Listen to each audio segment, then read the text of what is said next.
Caminos del Viajero tenemos el enorme placer de entrevistar nuevamente a Enric Corbera en su paso por Buenos Aires. Quédate aquí porque en instantes le vamos a preguntar todo y más de lo que vos querés saber acerca de bioneuroemoción. Él, en persona, te lo cuenta para vos. Enric, qué placer nuevamente aquí en Buenos Aires. Tercera entrevista nuestra, un honor que nos haces. Gracias. Y bueno, ¿te gusta venir a Buenos Aires? ¿Cómo te hallas aquí en nuestra ciudad? Bueno, Argentina casi se ha convertido como una casa más, ¿no? Habría venido, calculábamos que más de 14 veces, creo, ¿no? Argentina, no sé muy bien por qué, pero somos muy bien acogidos, tenemos muy buena resonancia. Y yo me imagino también, porque aquí hay mucho inconsciente europeo y de alguna forma hay muy españoles de todas partes, ¿no? Y como que nos sentimos cómodos, de verdad, con el pueblo argentino. Es como casi como si estuvieras en casa, ¿no? La cultura, el ascendente, el inconsciente, cuántos europeos no vinieron aquí, ¿no? Es como que, además es como que vas a llevarles algo que quizás se dejaron en casa, ¿no? Qué interesante eso, sí, me encantó. Sí, es como que, hey, que de hecho Argentina es la nación más europea de toda América. Es verdad, es verdad. De América Latina me refiero sobre todo, ¿no? Porque quizás sea esto. Y coincidentemente con eso que estás diciendo, bueno, qué interesante que es que podamos ver desde la bioneuroemoción un término que se ha instalado mucho en Buenos Aires y que es la grieta, en donde dos grupos opositores confrontan permanentemente. ¿Qué dice la bioneuroemoción de eso? Es una pregunta muy concreta, pero se podría generalizar a cualquier aspecto de la sociedad. O sea, nosotros vivimos en un mundo dual, que creemos que es verdad.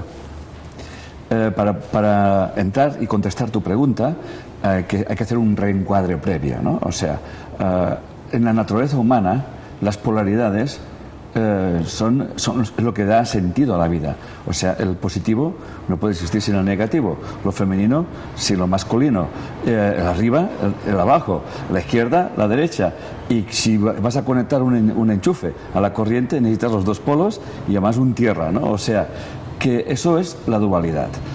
El problema no está en vivir en la dualidad. El problema es cuando yo quiero eliminar una parte de la polaridad.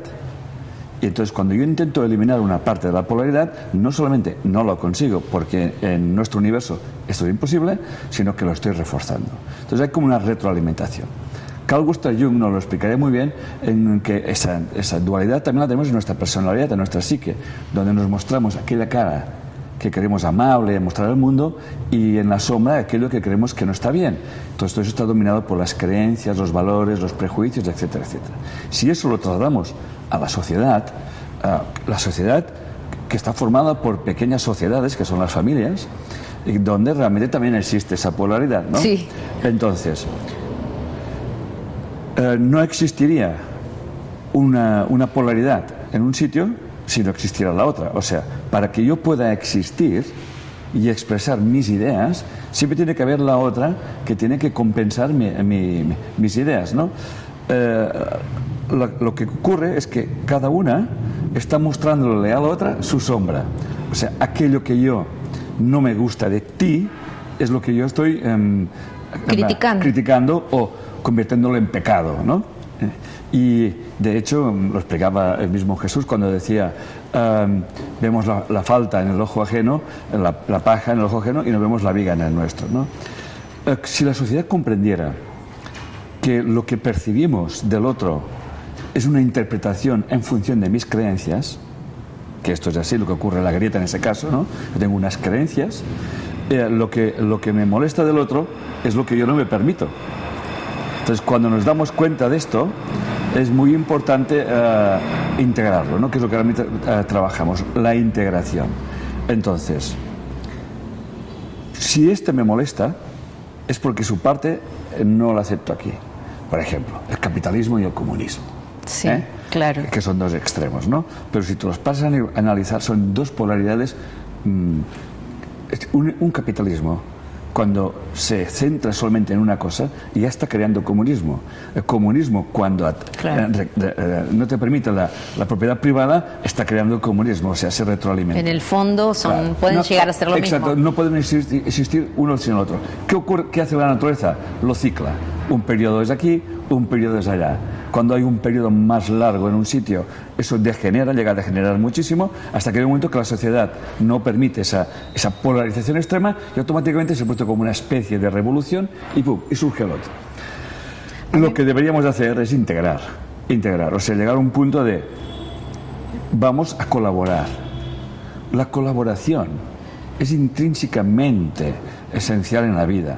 Nuestras células no se pelean entre ellas y cuando se pelean tenemos la enfermedad. Pero esa incoherencia también está en nuestra mente. Dice la UNESCO que para que en el mundo haya paz, primero tiene que haber paz en las mentes. Y esto es lo que realmente tendría que tú estás expresando aquí en la grieta en Argentina, ¿no? Pienso como observador neutro y que te decía antes que están como muy polarizados, ¿no? O sea, que en vez de colaborar para que toda la sociedad, sin perder su propia identidad, crezca, en definitiva, todos los argentinos, pues lo único que consiguen es crear peleas y luchas en detrimento de todos los argentinos, porque hay las clases que dominan esos como que solamente están pendientes de ellas, ¿no? De hecho, perdona que no termino, pienso que el gobernante de cualquier país tendría que estar al servicio de todo el mundo, ¿no? Y el que está en la oposición, manteniendo su vigilancia y su control, pero también llegando a pactos o sea, buscar puntos de unión, no siempre buscar puntos de discordia. Estoy pensando en el curso de milagros que dice todo ataque en definitiva es un ataque contra ti mismo, y a veces uno ve en cosas sencillas como en Facebook, ¿no? Sí. Todas las agresiones hacia los grupos antagónicos, ¿verdad? Y entonces uno advierte que quizás eso no nos estaría haciendo bien. Bien, una de las cosas que realmente nos enseña la conciencia de unidad es que, y nos lo explicaba también Jung nos decía que en las sombras se encuentra nuestro mayor tesoro.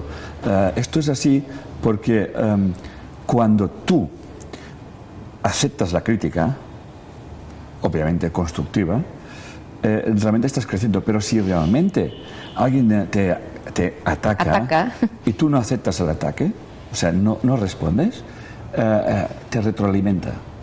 Por eso un gran maestro budista que se llama Satyavana, de hace siglos, decía que quien tiene un enemigo es fuerte, pero quien crea tener un enemigo, dice un curso de milagros, es débil. ¿Y cómo se come eso, no? O sea, que tú tengas una oposición, esto es sano.